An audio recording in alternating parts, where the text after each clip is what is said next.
सभी को जय मसीह की। मैं विश्वास करता हूं कि आज की शाम खुदावंत हमसे बात करेंगे। आमीन। और परमेश्वर हमसे ये उम्मीद नहीं करता कि हम एक बार सुन के परफेक्ट हो जाएं, क्योंकि वो ये बात जानता है कि कोई भी व्यक्ति इतना जल्दी परफेक्टनेस में नहीं आता है। लेकिन एटलीस्ट परमेश्वर ये चाहता है कि आप उसके वचन को सीरियसली लें। बोलिए सीरियसली। कितने लोगों ने प्रभु के वचन में ऐसा पढ़ा है?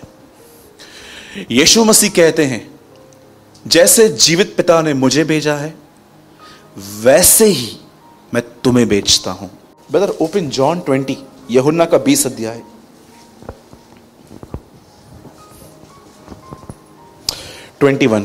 लाइट्स चार ऑफ कीजिए, जरा इस वचन को देखिए।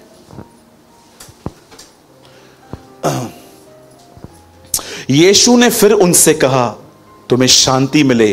जैसे, बोलिए जैसे पिता ने मुझे भेजा है वैसे ही मैं भी तुम्हें भेजता हूं। अब मैं आपसे एक सवाल पूछता हूं, परमेश्वर ने यीशु मसीह को कैसे भेजा? खाली? उसके पास बुद्धि नहीं थी? समझ नहीं थी? क्या उसके पास परमेश्वर का स्वभाव नहीं था? बाइबल बताती है उसकी परिपूर्णता से तुमने परिपूर्णता पाई है, उसकी फुलनेस से तुमने फुलनेस पाई है। अब यीशु यहां पर कहता है, जैसे पिता ने मुझे भेजा है वैसे मैं तुम्हें भेजता हूं। क्या आप इस बात को जानते हैं? बाप ने बेटे को भेजा ताकि बेटा बाप को प्रेजेंट करे, वैसे ही यीशु ने हमें भेजा है ताकि हम जीसस को प्रेजेंट करें। Same thing. ठीक है, यह बात अलग है कि बहुत सारे लोग इस वचन को सीरियसली नहीं लेते हैं, क्योंकि आप भी जानते हो, मैं भी जानता हूं, 80% मेजॉरिटी ने आज प्रभु को बाबा जान के ग्रहण किया है कि चलो यहां पर काम हो जाते हैं, चलो यहां पर सब बातें ठीक हो जाती हैं। परमेश्वर से उनका कोई दूर दूर तक मतलब नहीं है। वो अपना कुशल चाहते हैं, वो इसलिए आ जाते हैं। पर परमेश्वर इतना दयालु है, उसके बाद भी वो उनको ग्रहण करता है, वो उनके लिए काम करता है ताकि वो उसके द्वारा ही उसको पहचान लें।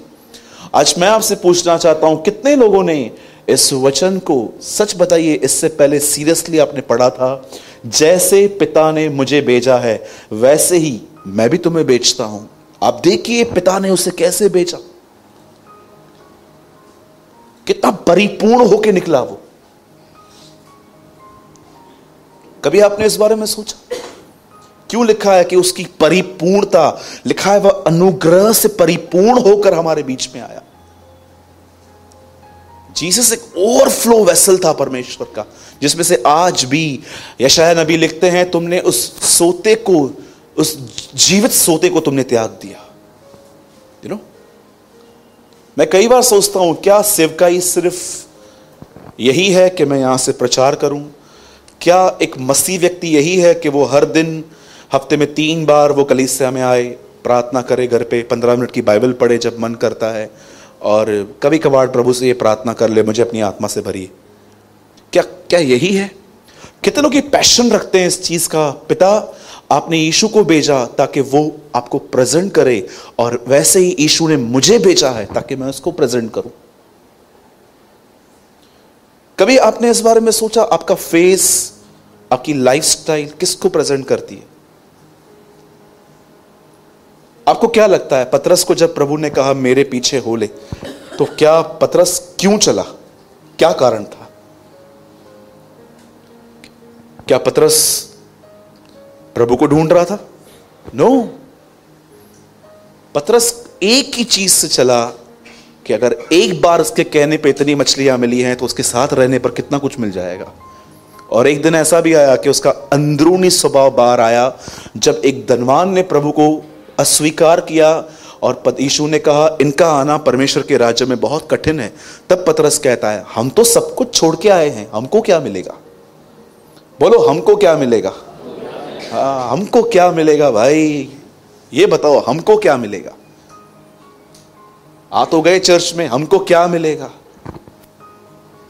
मैं आपसे विनती करता हूं, रियल पर्पस को जानिए। चमत्कार हर जगहों पे होते हैं, कुछ ऐसी जगहों पे भी होते हैं जहां पर यीशु का नाम तक नहीं है, लेकिन क्या वहां पर गुनाहों की माफी है?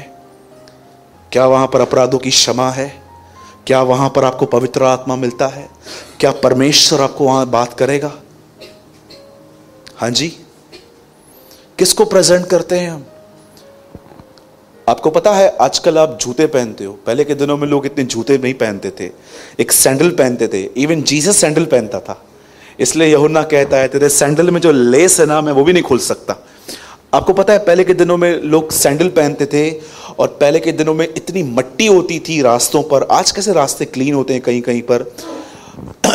और उस मट्टी को निकालने के लिए यहूदी अपने घरों में गुलामों को रखते थे।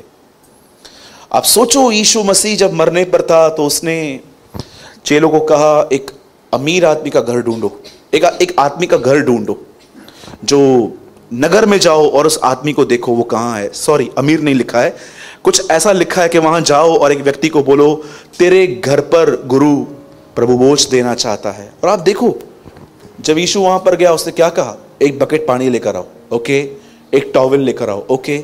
सब देखते होंगे एक दूसरे को, यार कौन है, कौन धोएगा? पतरस बोलता होगा मेरे को तो पहले चुना है उसने, मैं सबसे बड़ा हूं, मैं नहीं दूंगा। ओके मती, आप, I am a chartered accountant, मैं सीए हूं भाई, मैं लिखता हूं बहुत कुछ, मैं कैसे करूंगा? यूहन्ना आप, मैं महायाजक के घर का आदमी हूं। यू नो, यूहन्ना उस महायाजक को जानता था, एक पीएचडी है, एक बड़ा है। यीशु ने देखा यार सबसे छोटा मैं हूं, मैं दूंगा, और उसने हर एक के पैर धोना स्टार्ट किए। वाह, बोलो यीशु मसीह की। ये मत सोचिए कि मिनिस्ट्री खाली यहां से होती है। अगर आप सोचते हो सेवकाई यहां से होती है, तो मैं आपको बताना चाहता हूं, शायद आपको ये बात अजीब लगेगी, जीसस की कोई चर्च नहीं थी। यू नो, लेकिन हां ये बात सच है कि उसने कहा है चर्च स्थापित करो। आपको बैलेंस देखना है। आपको पता है यीशु के पास कोई पुलपिट नहीं था, वो ट्रैवलर प्रीचर था। रास्ते पे लोगों से बात करता था, चलते चलते लोगों से बात करता था, महलों में लोगों से बात करता था, घरों में जाके बात करता था। उसकी कोई चर्च नहीं थी। अब आप इसको ऐसे मत लेना फिर हम भी क्यों चर्च में जाएं। यू नो, लोग नेगेटिव वे में इतना कुछ ले लेते हैं। इन शिक्षाओं से बचिए।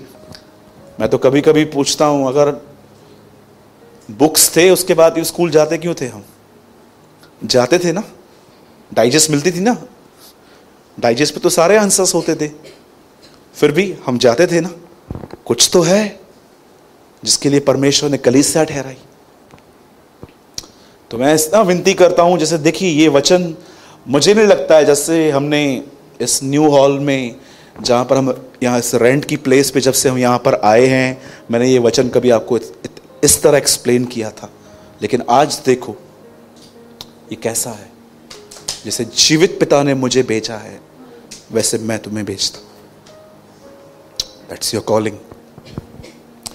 ठीक है।